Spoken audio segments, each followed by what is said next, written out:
Alors, si vous me suivez depuis quelque temps, ce schéma ne vous sera pas étranger. Vous connaissez bien ce triangle qui vous explique comment rédiger un bon CV avec le diagnostic Goal, comment rédiger une bonne lettre de motivation en la rédigeant comme une lettre d'amour, et la technique pour décrocher un entretien avec la méthode hyper. Ce sont des techniques que j'explique sur mon site, jobtrover.com. Il y a une chose que ne règle pas cette méthode ou cette démarche, c'est les gens qui ont déjà des contacts dans leur vie professionnelle depuis quelques mois, quelques années, des gens qu'ils connaissent. Et ceux-là me disent, mais Chris, en fait, on n'est pas dans une démarche de candidature classique vers des gens qu'on ne connaît pas. On est plutôt dans une démarche de candidature vers des gens qu'on connaît. Alors, c'est de ça qu'on va parler. Alors, le réseau, bien sûr. Donc, le réseau, tout le monde en parle. Je dirais, c'est rentré dans le langage commun de toutes les personnes qui parlent de chercher un emploi, qui parlent d'activer son réseau. Mais moi, je rencontre beaucoup de personnes qui me disent, bah, Chris, finalement, c'est quoi un réseau? Moi, j'ai pas de réseau, ou alors moi, j'ai un réseau, mais je sais pas l'utiliser. Est-ce que finalement quelqu'un de ma famille, c'est quelqu'un de mon réseau? Est-ce que finalement un ami d'études est quelqu'un de mon réseau? Bah, on va en discuter. C'est vraiment ce point qui est important. Le mot réseau veut tout dire, mais un réseau de qualité, c'est vraiment quelque chose de différent et c'est une grosse sélection. Et ce dont on va parler aujourd'hui, c'est comment on sait si on a un réseau de qualité ou pas, comment on qualifie les gens avec qui on travaille. Alors, la technique que j'ai développée pour développer un réseau de qualité, c'est le réseau triple A, hein. Donc A, A, A. Le réseau triple A, c'est une grille d'analyse, tout simplement, une checklist qui vous permet d'identifier instantanément si une personne que vous connaissez est dans votre réseau efficace ou pas. Donc ça veut dire que à chaque personne que vous allez rencontrer ou que vous connaissez, vous allez vous poser la question, est-ce qu'elle est dans mon réseau efficace? Bah pour ça, en fait, la seule solution, c'est de la passer au crible de la checklist triple A. Donc triple A, ça veut dire quoi? Évidemment, ça veut dire trois choses. A, et on va le voir tout de suite. Alors triple A, les trois A, c'est apprécie, aide et avantageux. Donc on voit que ça fait triple A. Ce que vous voyez également, c'est que au centre du petit schéma qu'on a fait là, que j'ai fait là, il y a quelque chose de central. Il y a quelque chose de central avec un petit point d'exclamation. Et ben, cette chose de centrale, vous remarquez que c'est à la croisée des trois cercles.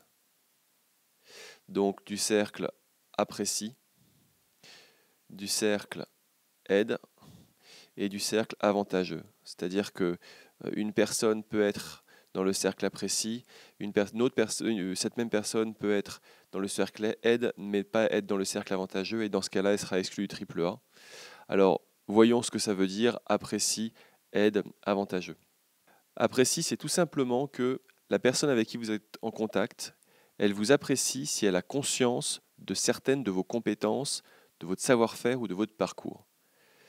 C'est assez simple et en même temps pas si simple que ça.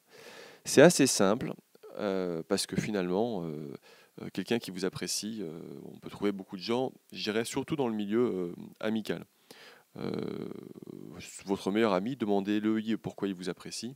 Bah, il vous répondra parce que je m'amuse avec toi, parce que je passe du bon temps avec toi, parce que je trouve que tu es quelqu'un de tolérant, parce que je trouve que tu es quelqu'un qui écoute. Toutes ces choses-là, en fait, sont des qualités qui font que les gens vous apprécient à titre personnel. Mais c'est la même chose à titre professionnel.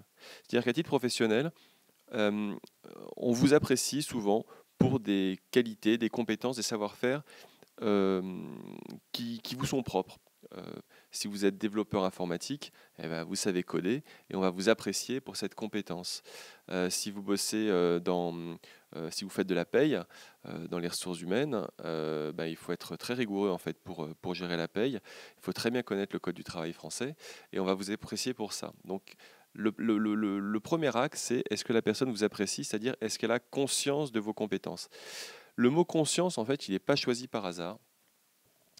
Le mot conscience, c'est souvent ce que les gens économisent, c'est-à-dire ils considèrent qu'à partir du moment où ils ont des compétences, les autres en ont conscience. En fait, c'est souvent pas le cas.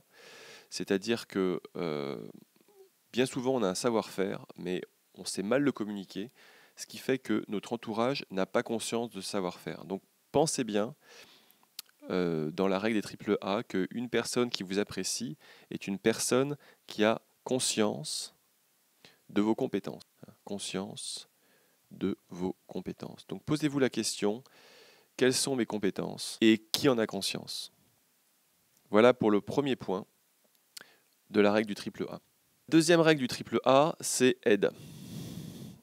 Alors aide, ça veut dire quoi? Ça veut dire que cette même personne est prête à vous rendre ponctuellement service, parce qu'elle vous apprécie suffisamment, tout simplement. Ça, c'est un point qui est très important, et vous verrez autour de vous que beaucoup de gens que vous connaissez sont sympathiques, mais qu'elles ne sont pas nécessairement prêtes à vous rendre service. C'est un point vraiment qui me semble important. Et d'ailleurs, avec ça, vous allez voir que vous allez faire un gros tri. En général, il faut quand même le reconnaître, dans la vie professionnelle, beaucoup de gens ne voient que leurs petites pommes. Beaucoup de gens ne sont pas prêts à rendre service à d'autres personnes.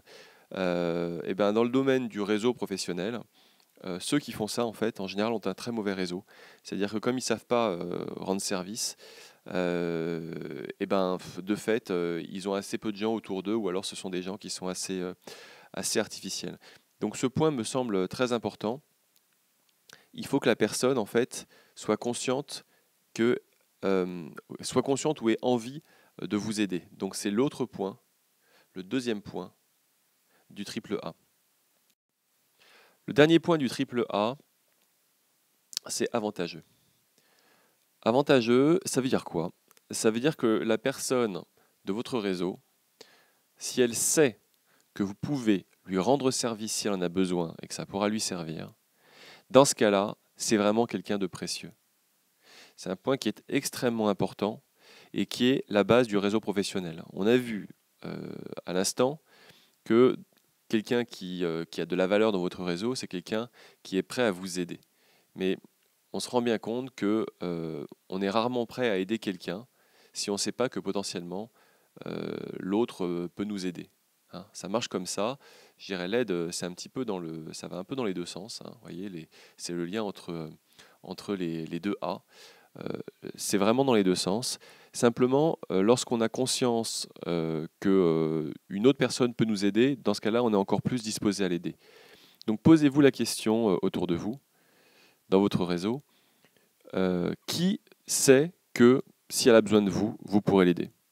Qui sait que si elle a besoin de vous, vous pourrez l'aider? Il y en a évidemment dans le milieu personnel, mais dans un environnement professionnel, il y en a forcément. Et bien ces gens-là sont les gens les plus précieux de votre réseau si eux-mêmes sont prêts à vous aider. L'équation est très simple, hein, c'est que si ils savent que vous êtes prêt à les aider, eux seront prêts à vous aider. Et dans ce cas-là, le jour où vous cherchez un job, le jour où vous cherchez une mutation dans votre entreprise, faire appel à ces personnes-là peut vous être utile parce qu'un lien de confiance s'est créé entre vous. Là, vous êtes au centre en fait hein, du triple A. Et donc, ce sont des personnes qui sont extrêmement précieuses dans votre réseau. Alors, ce que je vous propose maintenant, c'est à votre tour. Hein. Maintenant que vous avez compris comment fonctionnait la règle du triple A, qui vous permet de qualifier chaque personne de votre réseau, ce que je vous propose, c'est de prendre la liste, d'établir une liste de personnes qui répondent à ces critères. une liste de personnes, donc ça peut être soit vous prenez une feuille de papier et puis vous les écrivez les uns au-dessus des autres. L'autre possibilité, c'est de regarder vos contacts sur Viadeo ou sur LinkedIn et de qualifier en fait ces personnes-là. Vous vous rendrez compte que vous allez faire un gros nettoyage, que parfois les personnes seront dans le domaine de apprécie. Ça, je dirais, c'est le critère le plus facile à obtenir, c'est que c'est des personnes qui vous connaissent, qui vous apprécient, qui connaissent vos compétences. Ça, c'est un critère qui est assez répandu. Ceux qui sont moins répandus, c'est les personnes qui sont prêtes à aider et qui savent que vous pourrez les aider. Ça, c'est vraiment beaucoup moins répandu et ce qui fait que du coup, vous allez trouver beaucoup de gens dans cette zone-là, mais assez peu de gens en fait dans ces zones-là et donc assez peu de gens au point de croisement. Donc, à votre tour, et puis je pense qu'une fois que vous aurez identifié ces personnes, dites-vous que ces personnes sont très très précieuses, vraiment, vraiment précieuses. C'est c'est important de connaître les gens qui comptent dans sa vie. Ça, c'est vrai dans la vie personnelle, c'est vrai dans la vie professionnelle, mais ce qui est difficile en fait, c'est d'identifier qui est vraiment précieux dans ma vie. Donc quand vous aurez fait cette checklist, vous saurez qui est précieux dans votre vie.